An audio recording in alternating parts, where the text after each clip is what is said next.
Hello students and welcome to class 10th. Today we are going to discuss one case study of class 10th.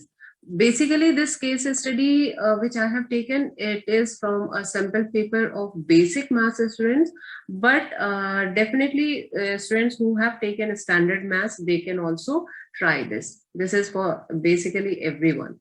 Okay, so generally देखो students क्या देखते हैं कि आप लोग जो है अगर बहुत ज्यादा लंबा पैराग्राफ लिखा हुआ होता है तो आप लोग उसको स्किप करना चाहते हो, उसको सोचते हो कि इतना लेंथी कौन रीड करे और you try to avoid it. But I would suggest कि केस स्टडी क्वेश्चन में थोड़ा सा टाइम स्पेंड करो, जो 15 मिनट्स का टाइम आपका होता है उसको अच्छे से यूटिलाइज करो, उसको रीड करो और क्वेश्चंस को अटेम्प्ट जरूर करो केस स्टडी क्वेश्चंस में, बिकॉज क्वेश्चंस जो केस स्टडी के होते हैं वो ज्यादा डिफिकल्ट नहीं होते हैं। ठीक है, तो first of all just read this.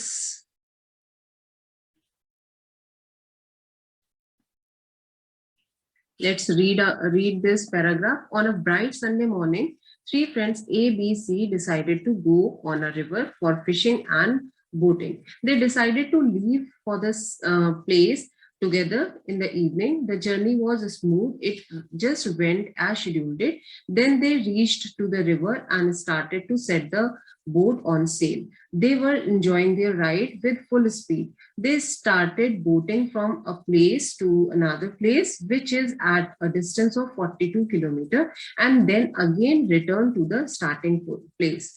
They took 20 hours in all. The time taken by them during downstream is in going 14 kilometers is equal to the time taken by them riding upstream in going 6 kilometers. For calculating, they took speed of the boat as x km per hour and speed of river as y km per hour. Based on the above situations, answer the following question. तो देखो शुरू में तो केवल एक कहानी बनाई गई है केवल इस क्वेश्चन के लिए, अदरवाइज क्वेश्चन आपका अप स्ट्रीम डाउन स्ट्रीम से रिलेटेड है, जो कि आपने इस टाइप के क्वेश्चन आई एम श्योर कि एनसीईआरटी अगर आपने की है तो आपके इस टाइप के क्वेश्चंस थे वहां पर। ठीक है, तो सबसे पहले हम इसका कॉन्सेप्ट एक बार रिकॉल कर लेते हैं। बाय चांस अगर आप भूल गए हो तो इसमें क्या है आपका, अगर ये हमारी सपोज रिवर है, ठीक है, अब रिवर में वाटर फ्लो हो रहा है तो वाटर किसी एक पर्टिकुलर डायरेक्शन में चल रहा है, सपोज इस डायरेक्शन में रिवर का वाटर फ्लो हो रहा है। ठीक है, तो अगर रिवर का वाटर इस साइड में चल रहा है and your boat is also in the same direction, boat is also going in the same direction, so that is called down stream. और डाउन स्ट्रीम में हमारी जो स्पीड ऑफ बोट और स्पीड ऑफ स्ट्रीम होती है वो add हो जाती है। ठीक है, और यही अगर आपका फ्लो ऑफ वाटर एक डायरेक्शन में है and your boat is going in the opposite direction, then it is called upstream. Upstream कहलाता है एंड उसमें हमारा स्पीड ऑफ बोट क्या हो जाती है while going upstream, speed of boat minus speed of stream x minus y हो जाता है। ठीक है, तो मेन चीजें आपको ये ध्यान रखनी है कि डाउन स्ट्रीम स्पीड जो है बोट की x प्लस वाई होगी और अप स्ट्रीम स्पीड बोट की x माइनस वाई होगी। यही आपका पहला क्वेश्चन है, the speed of the boat in down stream is. तो डाउन स्ट्रीम में आपकी दोनों स्पीड ऐड हो जाएंगी। ठीक है, the speed of boat in up stream is, up stream में आपकी जो स्पीड्स है वो माइनस हो जाएंगी, पहले बोट की स्पीड रहेगी फिर स्ट्रीम की स्पीड होगी। ठीक है, वाटर की स्पीड होगी। तो ये तो दो क्वेश्चन तो आपके बिल्कुल बेसिक थे, केवल कॉन्सेप्ट बेस्ड थे, आपने उसके हिसाब से टिक लगा दिया। Okay students, so now we are coming on to the next question, question number 48। The speed of the boat in still water is. तो speed of boat in still water अब आपको निकालना है। सो बेसिकली अब आपको थोड़ी सी calculation आपको करनी होगी, इक्वेशन बनानी होगी। सो उसके लिए एक बार फिर से क्वेश्चन पे वापस जाते हैं। तो यहाँ पर क्वेश्चन में क्या बोला गया है कि 42 किलोमीटर एक साइड गया, 42 किलोमीटर वापस रिटर्न किया and in going and in coming back it took 20 hours. ठीक है, तो जैसे भी गया हो, चाहे वो पहले अप स्ट्रीम गया बाद में डाउन स्ट्रीम गया वाइस वर्सा, तो दोनों की जो टाइम लगा जाने में और वापस आने में, it took 20 hours in case 1। ठीक है, तो केस 1 के लिए हम पहले अपनी इक्वेशन अगर फॉर्म करें, केस 1 आपका, केस 1 सपोज T1 हम टाइम ले रहे हैं, time for going downstream. तो स्पीड वाला फॉर्मूला एक बार देख लेते हैं। Speed is equal to distance upon time, so time is equal to distance upon speed.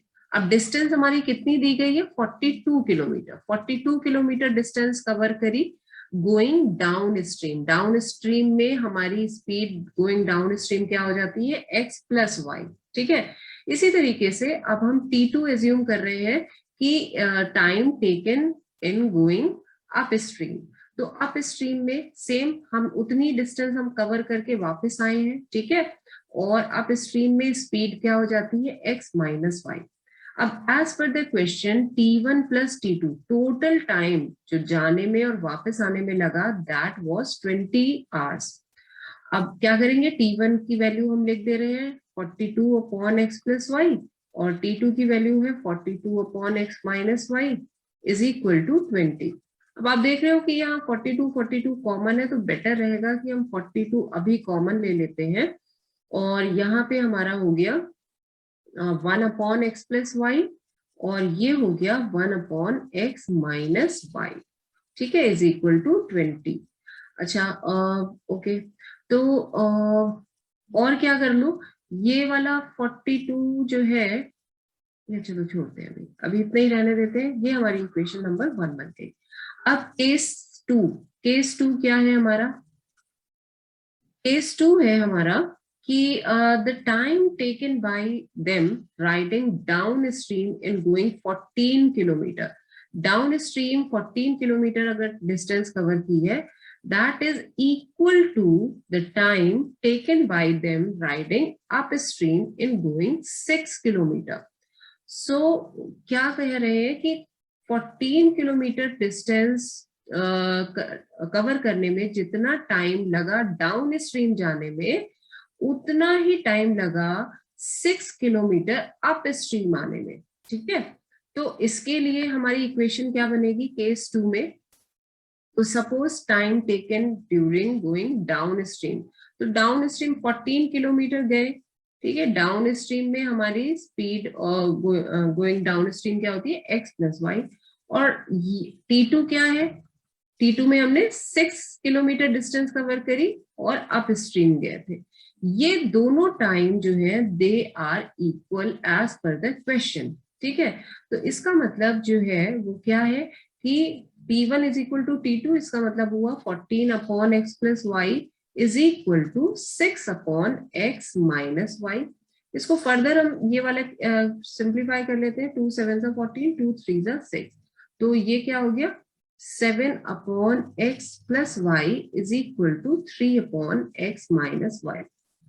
देखो आपके पास दो ऑप्शन है, या तो हम वो वाला करें कि इनको रिड्यूस करें अपने नॉर्मल लीनियर इक्वेशन में, फिर p में कन्वर्ट करके फिर पी क्यू में कन्वर्ट करें, और उसके बाद फिर से एक्स वाई की वैल्यू निकालें। या अगर हम डायरेक्ट निकालना चाहते हैं एक्स वाई की वैल्यू, तो थोड़ा सा आपको दिमाग बस लगाना होगा। तो मैं क्या कर रही हूँ, if I find either the value of x plus y or x minus y in terms of other, यानी कि क्या मतलब है कहने का कि इसको अगर हम मल्टीप्लाई करें, ये हुआ हमारा 3 into x plus y is equal to 7 into x minus y.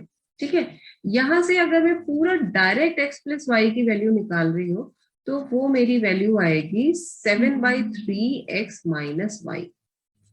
ठीक है, अब मैंने क्या करना है कि ये जो x प्लस वाई की वैल्यू है, I will put this x plus y, the value of x plus y in equation number 1.